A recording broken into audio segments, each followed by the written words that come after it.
The question of what am I living for is only typical to men, and also to a man who is developed, and also developed according to his degrees, according to his character, his inclination. So this is actually the most important question. If we're talking about the purpose of life, the essence of life, what we fill life with, if a question doesn't ask about it, if it's not important to him, that his life has a certain purpose other than feeling good every moment that it is alive, then this question is irrelevant for him. What am I living for? I live because I live. That is the animate level. However, if a person, and in the moment that he's asking about the essence of his life, what does he want beyond just living? This is already called Adam. So, Adam, human, is riding on top of the animate, of the animal in him. In truth, the question of what am I living for accompanies us throughout life. And also in our spiritual life, when we truly want to solve this problem of what, why, for do we live, this question constantly awakens.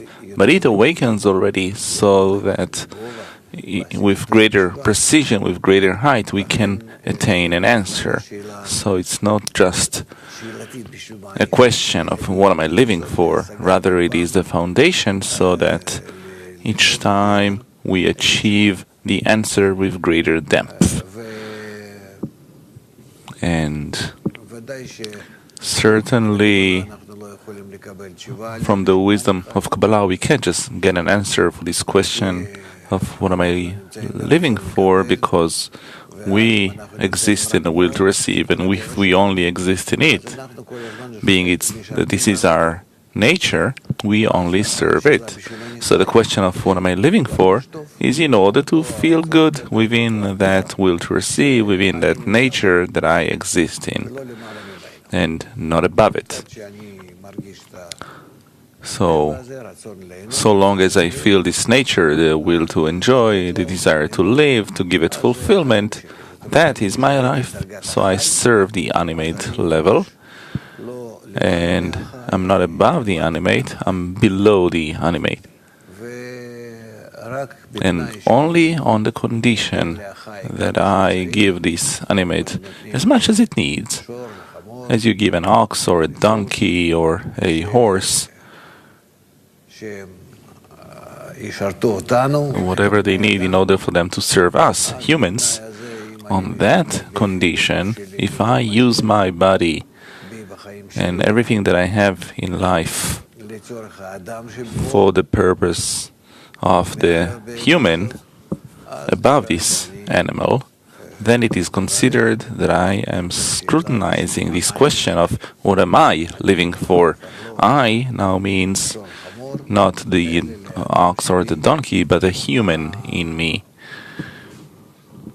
What is his life? What is the purpose of his life? And this requires from us each time to do a revision, a reinspection of the essence of our life.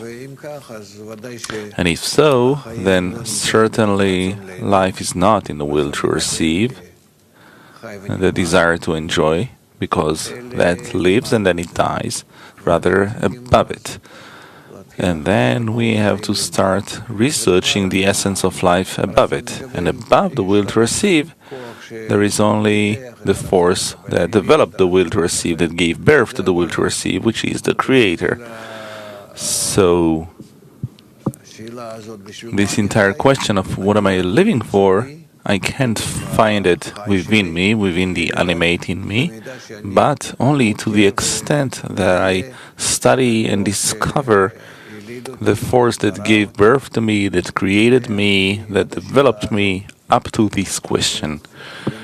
So, to the extent of my investigation of the Creator, in everything that He gave me, in all of the kelim, in my mind and heart, I am destined for, I am able to, I have to, I'm commanded to discover Him. And then I will find out what am I living for.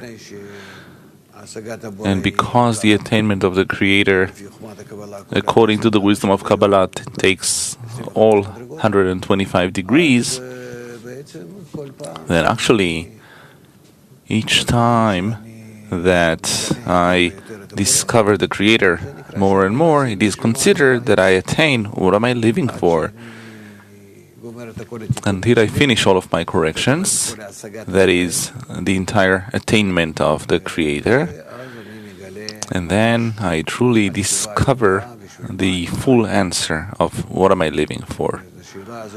So this question begins perhaps with the smallest state and all the way to the greatest state, Gmar Tikkun, the end of correction.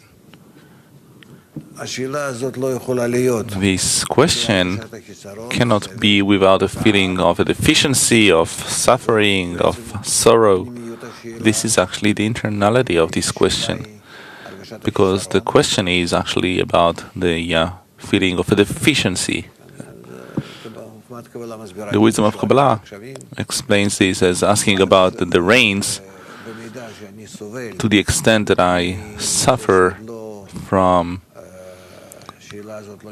the fact that this question has not been solved yet. To that extent, I have the kelim, the vessels, and the forces with which to research it and attain it. That is, each time to advance towards the solution of this question, that is something that I can do only according to the degree of my suffering. And therefore, we, the will to receive, develop in such a way that each time we feel that we are lacking and lacking and lacking, and if we only aim our suffering in the right direction, not just to block it, rather the other way around, to develop it, to aim it correctly, to cultivate it, so that we do want to have a question, and this question we must persist on it and solve it more and more. In that way, we can advance correctly towards its solution. That is, in this question, we have to combine the suffering into it to realize that it is necessary, otherwise we won't be able to advance, because our matter, the will to receive, only understands suffering or pleasure. So, if so, every time we must only examine what kind of suffering we have: purposeful suffering, torments of love, or suffering because I simply suffer like an animal. So we want to shift the suffering from the animate level to the human, the speaking level. And certainly the entire wisdom of Kabbalah, which is the method for the revelation of the Creator to the created being in this world, is all destined in order to give an answer to this question: what am I living for? Therefore, we are actually always standing on this question. So it shouldn't seem to anyone as a question that doesn't have any answer, and that this is a question that we ask as children, and later on we forget about it. We forget about it because the animate level is hiding from us the true essence of life.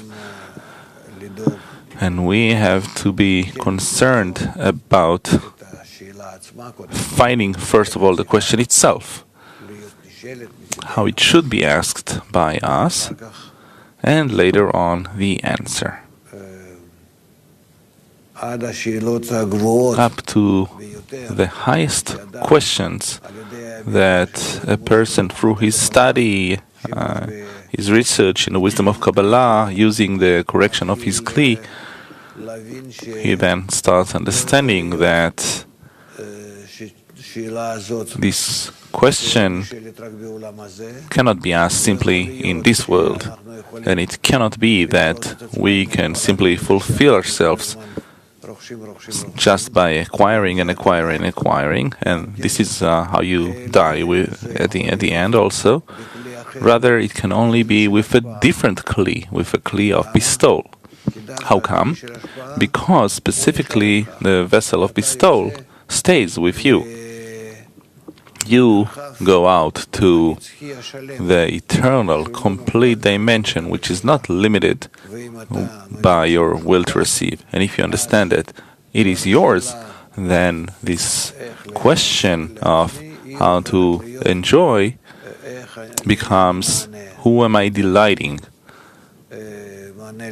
That is, how do I delight others and through them to the Creator? Because I start realizing that others and the Creator, this is my real kli. It's only that for the time being I'm in some kind of blindness and a lying to myself that this is me. But the true I, the true self, is actually outside of myself, as we learn in the perception of reality. Well, more and more we will have to open it up in this lesson, but the question is actually the only one, the most basic one, and all the other questions stem from it. As in general, our whole life and everything that we do, aware or unaware, is all built on this question of what am I living for?